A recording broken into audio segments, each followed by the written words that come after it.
Hi, I'm Rachel Hunyer, the Director of Religious Formation for St. Patrick of Heatherdown's Parish in Toledo.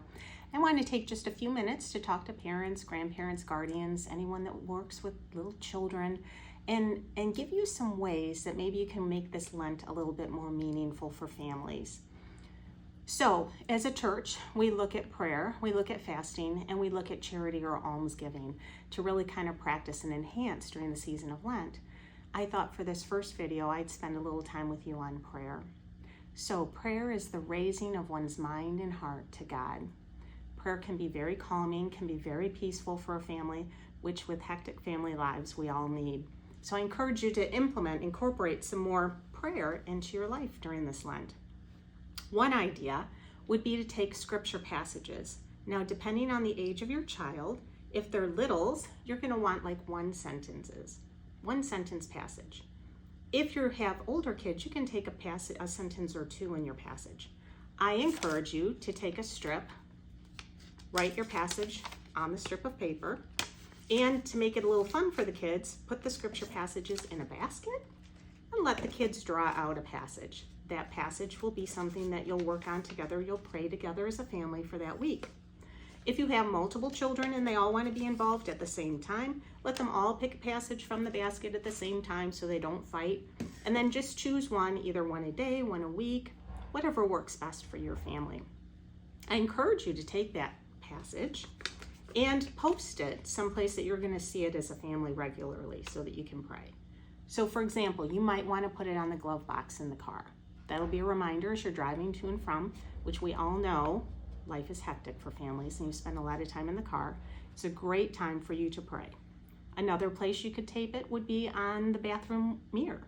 So as they're brushing teeth in the morning, at bedtime, a reminder to pray. And finally, another idea, well, you could do on their nightstands, you could do on the refrigerator, any place convenient. So, scripture passage prayers, one idea. Another idea for the kinesthetic child, the child that has to do something, be busy, I encourage coloring with prayer.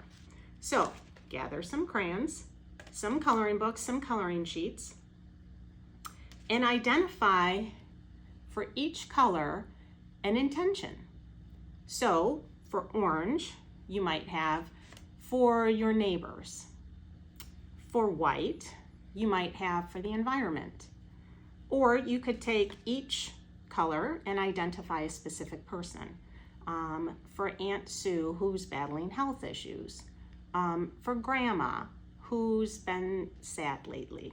Whatever your intention may be. And as you color with each one of those, remember that person or that intention in prayer. The final idea for family prayer would be prayer through journaling. So journals don't have to be expensive. You can find little notebooks at the dollar store. You can use spiral notebooks. You can use notebook paper stapled together. Maybe have the children draw covers, put their names on it, and then have journaling time for prayer. For the littles, they can draw pictures. Even adults can draw pictures too. Intentions, things that you'd like to pray for in the journal. You could also write letters to God. That would be a fun one. And you could also use prayer prompts. You can find them on the internet. And to make life a little easier for you, I've also composed a list of prayer prompts. I also have scripture passages from the first idea. These handouts will be copied and placed in the family corner in the narthex at St. Patrick of Heatherdown's Parish.